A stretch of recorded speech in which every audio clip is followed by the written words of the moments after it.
అండి, ఈరోజైతే మునక్కాయ సాంబారు ఎలా చేస్తానో చూపిస్తానండి. చాలా టేస్టీగా సూపర్గా ఉంటుంది. మునక్కాయలు 2 వంకాయలు వేసేసి మన ఇంట్లో ఉన్నదే చేసుకోవచ్చండి. టేస్టీగా సాంబారు. ఇక్కడ వచ్చేసేమో ఒక బౌల్లో ఏమో పప్పు అయితే తీసుకున్నానండి కొలత. దాన్నేమో మంచిగా నీట్గా వాష్ అయితే చేసుకోవాలండి. చూడండి, నీట్గా అయితే వాష్ అయితే చేసుకుంటున్నాను. ఈ పప్పు అయితే హెల్దీ, చాలా టేస్టీగా కూడా ఉంటుంది. ఈ వర్షాకాలంలో పప్పు ఇట్లా అన్నీ చేసుకొని అయితే తినవచ్చు, పచ్చడి పెట్టుకొని చాలా బాగుంటుందండి. మనకు ఉడకటానికి ఎంత నీళ్ళు కావాలో పోసుకోవాలండి. కొద్దిగా పసుపు వేసుకోవాలా, కొద్దిగా ఆయిల్ పోసుకోవాలండి. తర్వాత 3 విజిల్కి తీసేయాలా. ఇలా పప్పు గుత్తితోటైతే మెత్తగా రుబ్బుకుంటున్నానండి. కుక్కర్లో ఉడకపెట్టినాను పప్పు గుత్తి ఎందుకు అనుకుంటున్నారా? మెత్తగా అయిపోతే ఇంకా జర సాంబారు టేస్ట్ వస్తుందండి. లేకపోతే కొంచెం పప్పుగా ఉంటుంది కదా, అందుకే పప్పు గుత్తికి పెట్టి మెత్తగా అయితే చేసుకుంటున్నానండి. మనకు రుచికి సరిపోయేంత కారం వేసుకోవాలా. నేను పచ్చిమిర్చి వేస్తున్నానని కారం అయితే తక్కువ వేసాను. టమాటా, కలేమాకు, ఒక 4 పచ్చిమిర్చి చీరేసి వేయాలండి. తర్వాత ఒక ఆనియన్ కోసుకొని వేసుకోవాలా, పెద్ద పెద్ద ముక్కలు అయితే కోసుకోవాలండి. తర్వాత మునక్కాయలు. ఈ సాంబార్ అయితే చాలా టేస్టీగా అవుతుంది చూడండి.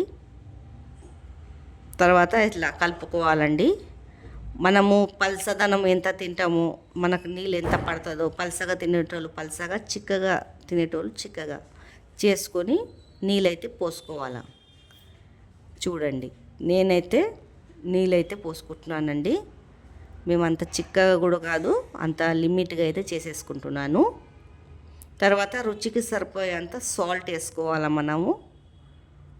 చూడండి, తర్వాత మనము చింతపండు, మనకు పులుసు ఎంత తింటామో పులుపు అంత అయితే చింతపండు అయితే వేసేసుకున్నాను. ఒక 4 వంకాయలు కోసి వేసేసుకుంటున్నానండి.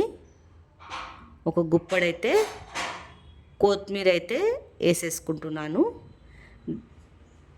దీన్నైతే ఇక బాగా మసలనియాలండి. అన్నీ వేసేసి బాగా అయితే మసలనియాల.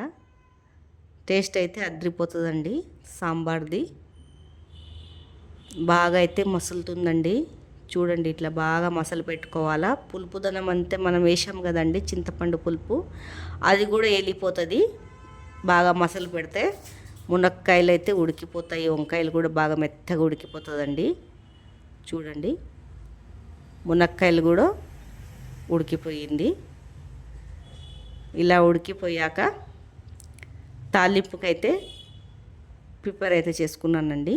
నూనె పోసుకొని జీలకర్ర ఆవాలు వేసుకున్నాను. దాంట్లోనే కచ్చపిచ్చగా దంచింది ఎల్లిపాయలు వేసేసుకోవాలా.